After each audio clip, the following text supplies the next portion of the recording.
So we have Karen Day from Racing Australia, and Karen will be presenting to us the welfare and traceability updates. Thanks, Karen, if you're ready to share your screen and your preso. Thanks very much, Julianne. I'll just share my screen with everybody. Okay, there we go.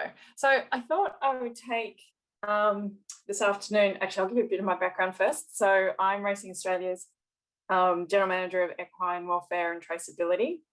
I started with Racing Australia in COVID last May. So I'm kind of feeling like it's deja vu at the moment, being back at home. But prior to that, I was with Racing New South Wales as their equine welfare manager.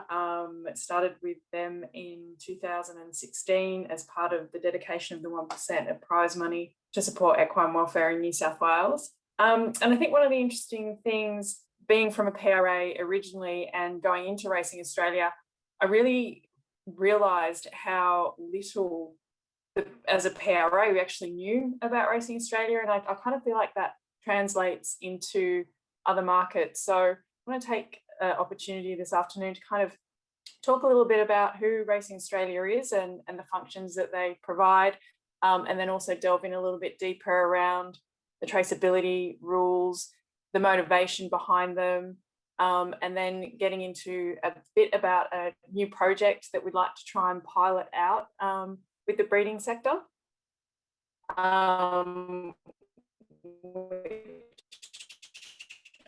Might have to try and demonstrate it on my phone. I tried to link it to my computer and it wasn't going to work. So we'll see how we go at the end of the presentation. Oops, sorry. And the areas that we actually focus on. So we are obviously the regulatory body around breeding and racing. Racing Australia purchased the stud book 5 years ago. So you have that really, I guess, combined approach that it's the thoroughbred industry that is both racing and breeding, and the two very much go hand in hand. We're a software and services company. So the SNS is our national system, which basically racing runs on: nominations, scratchings, anything you can possibly imagine sits in the SNS, and more that's getting tied in with the functionality of the stud book. The back end of the stud book is powered by a system called Reins, and Reins and the SNS more and more is talking together. I think that really, with the foal declarations, I think that was a really big part of seeing those two systems coming together. We're a bureau services company, so that's essentially that we're available for the industry to support them with the functions that they need to process.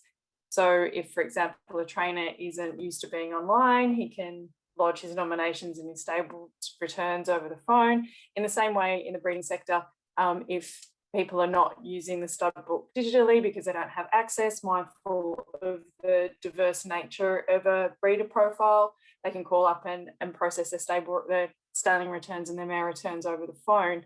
And we're a content management and licensing company, and that is we provide all the information that surrounds producing race day books. We provide information into third-party partners like Ardex, which I imagine a lot of you on the call today use in regards to the data that we have available. And then we have multiple brands, I guess, that sit within Racing Australia that provide different functionality. So Racing Australia, predominantly at racingaustralia.horse, the stud book, the Equine Genetics Research Centre, which I'm going to touch on a little bit later, that they have some new developments that they're wanting to work on as a team, which are quite interesting. And I think, Julian, it's probably, Tash would be great to present at one of these webinars at some point. She's the director of the Genetics Research Centre. Then we have myhorseracing.horse, which is predominantly the portal for owners and trainers to be able, again, to process their paperwork, to participate in racing and to adhere to their obligations. Racing Jobs, so that's a dedicated location that the industry can use to recruit staff and for staff if they're looking for roles to actively participate in roles. Recently, we held a joint forum session with with all the industry to talk about obtaining training and retaining staff, knowing how big an issue it is for us as a collective. And then recently, we've adopted the Australian Racing Hall of Fame. So we're managing that as an asset now. So we're looking to expand that. And then we have a racehorse syndication service that we offer as well.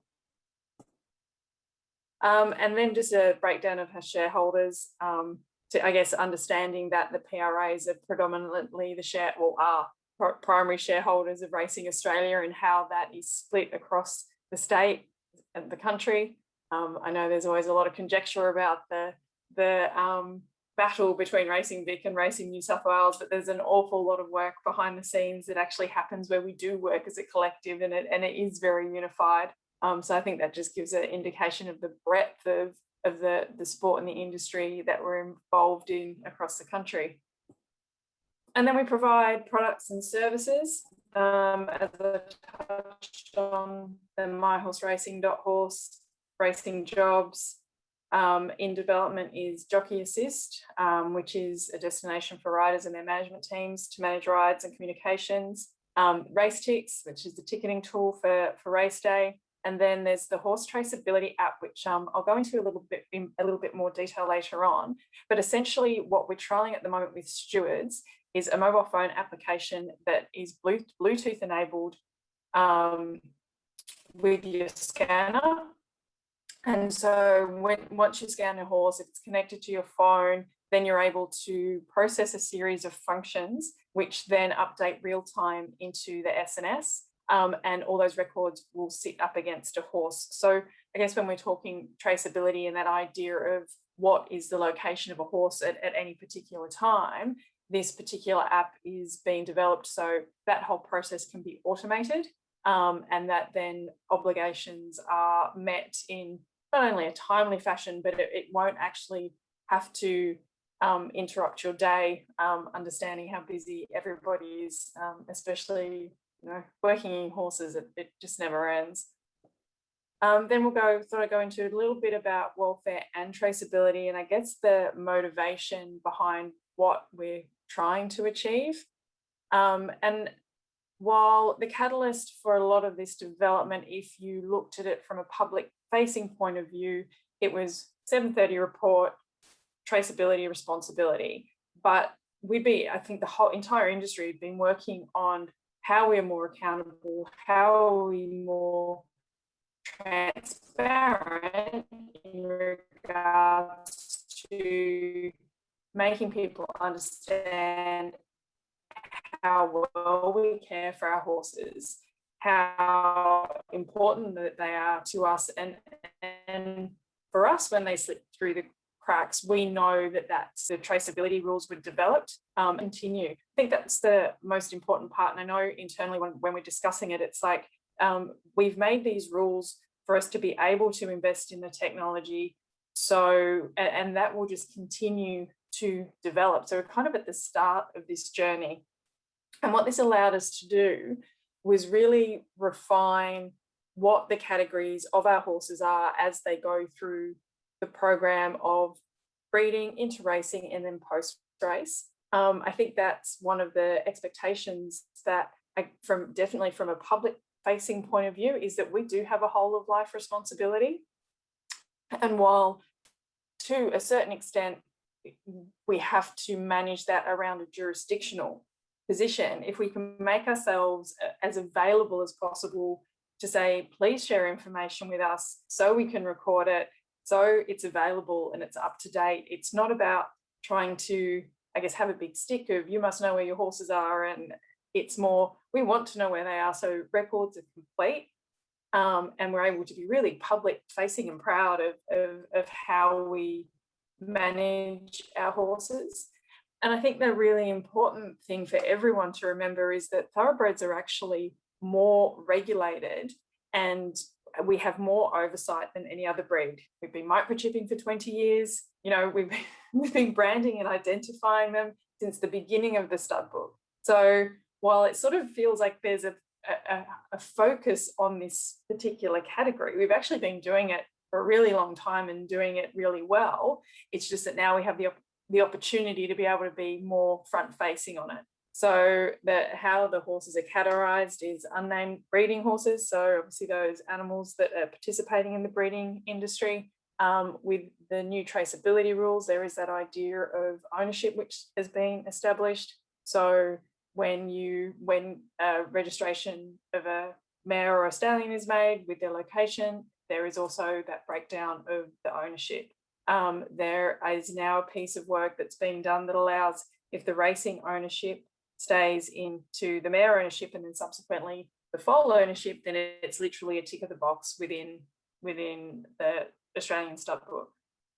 Unnamed horses, named registered horses, and retired horses. There's obviously quite a focus on the retired horse space, but I mean, I've been looking at the data for quite some time, and there's been a real improvement in regards to how we self-report. And I think that's the other thing, that putting these rules in place and processes in place, it means when our detractors, which we know we have, try and, I guess, detract as they do, it's like, well, no, we actually have a really strong process of self-regulation that, while you might not understand it because you're not in our sport or in our industry, the systems are there in place that allow us to be accountable. And so the key points for the breeding sector, so establishing the ownership, as I mentioned, I can share, I mean, not a detailed number, but since May the 1st, we've had 20% of known breeding horses have registered their ownership. And I think that's really, it's really great, because then we also have this network of accountability beyond of just being stud managers. The simple process of racing ownership to transfer to breeding and subsequently foal ownership. I think the other thing is all transactions are recognised as an interaction, as they now include location. So constantly required. It's like, no, if we have any kind of, I guess, click in our system that says, yep, that horse is still in breeding, then the location information is automatic with that. The main point will be is if a horse hasn't had any active engagement with the stud book, and in racing it's over a 6-month period, then that's when Racing Australia will follow up and request updates. And the update would start being reminded 30 days before any action is required to be taken. So there's a real element of trying to be proactive from our side in terms of going, hey guys, we know you're really busy. This one's probably slipped through the cracks. Is there anything we can do to help? I think the other thing that you are able to do in when you engage with the stud book, if you've got questions about what location we have recorded, we can provide information around those mares that have had previous location information. If everything is up to date, is something that we're really passionate about providing support for. And then what we'd like to do, as I was mentioned before in regards to the app, is actually create a pilot program for the breeding sector, and we're working with a working name Breeder Assist at the moment. So it's about creating a pilot version of the traceability app that is specific for those tasks occurring when in breeding. So the steward version allows the steward to select the reason why the horse is being inspected. So yeah, so it populates basically all the information that's on the thoroughbred identification card is populated through this app. And then I think one of the things we'd love to talk about is what tasks within a farm, based on the data that Racing Australia has and the stud book has, what could we support and what would make it functional. I mean, we have some ideas internally, but it would be great to get some interest around. There's a working group that people might be interested to get involved with and say, okay, how can we help automate some more of these services so the requirements aren't as arduous as they may currently feel. And then I just wanted to touch a little bit on the research and development aspect of what we do in regards to the Equine Genetic Research Centre that shares an office with Julianne. So she's very familiar with the guys next door and the services that they provide. So they provide genetic testing not only in the thoroughbred sector, but also across 26 other equine breeds, parentage verifications, DNA profiles and genetic testing. And they The other services they provide are integrity and forensic. So that has a lot to do, I guess the hot topic for those guys at the moment is gene doping and how that could impact the integrity of our sport. And they're interested in developing new services for the breeding sector. So more pathogen testing, like the COVID test, surrounding sexually transmitted diseases, respiratory disease, and gastrointestinal disease. So that is me. So Jade has asked, I appreciate the importance of traceability of thoroughbreds. Why all the fees to change ownership and location? Wouldn't it be more desirable for people to do these forms if it was free? There is no charge for the change of location form. I believe that there's no charge associated with that. The change of ownership, the transfer of ownership fee, that's very much a processing fee. I think and a lot of that is not done online. That's actually all a manual process. So that would be the core around that. But yeah, in regards to location change, in regards to status updates, and in regards to your first registration, in regards to breeding stock, there are no charges associated with that. So most of the fees are around what it costs the business to keep running. And I suppose I have a question just following that one. You know, is there going to be a change coming for online services so that we're not having to do necessarily forms and things, so that we can make it a little bit easier for our day to day and more real time? Yeah. Yeah, and I think the hard part, or where we struggle a little bit in terms of coming to market with some of the stuff that we do develop, is that we want it to be perfect we want it to be perfect and complete before we take it to market. And we're trying to kind of push a bit of a cultural change internally, which is, it's okay if we're not perfect, but can we be doing regular updates and communicating about those a lot more? So yeah, internally we're having a little bit of a cultural shift, or trying to. So, all right, there's a question here from Emma. Would the traceability app potentially be available for the breeding side of the industry? It would definitely be helpful in a stallion covering barn situation to trace where the mares have been coming to and from, or outside staff to access the most recent information. Yeah, and that's the interesting thing with the app, is that you can keep the history on your phone. So you can pull up the history of a particular horse of where it has been scanned. So yeah, we would love to explore how we develop a pilot group and who would be interested in it. So yeah, that's definitely high on our list of things to achieve in the next 12 months. Well, I guess we'll be in touch with you then, Karen, and just try and collaborate with each of the states and see what we can do. Put their hand up and say, we think this is a good idea, would love to get involved. So happy to have the chat and want it to be national. Don't just want it to be, focused on the Hunter Valley. It's like, it needs to work for everybody in all situations. We do have an issue with some connectivity in some regions.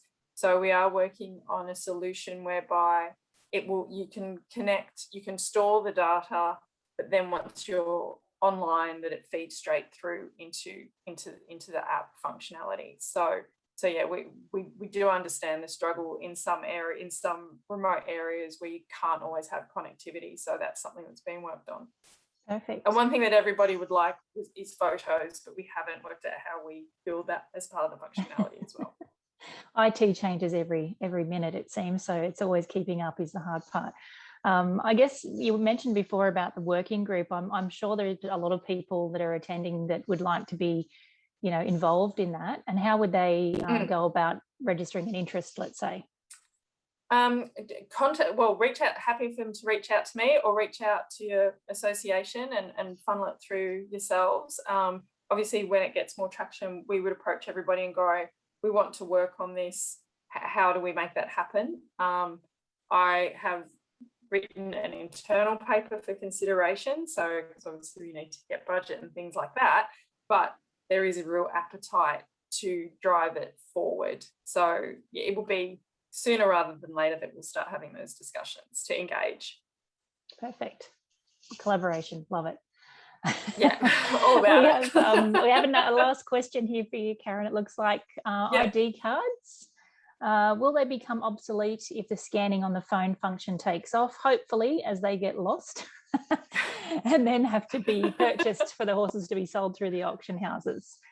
Yeah, I think that's and look, we've started talking to the auction houses, and I imagine that would be how we would want to put the pilot through, that we start with a particular group of foals and we follow them right through, get a really strong understanding of what's needed along the way, and then tweak it, because obviously we need to get transport companies involved as well, because you want to be able to scan it every step of the way. We had planned, or we had intended to try and work with Magix with these yearling inspections that are currently occurring, but we just completely ran out of time. So it's very much on their radar as well, in terms of, okay, how do we get this happen, because it benefits everybody. Perfect. All right. And what information needs to be supplied, because race day is very different to this sector.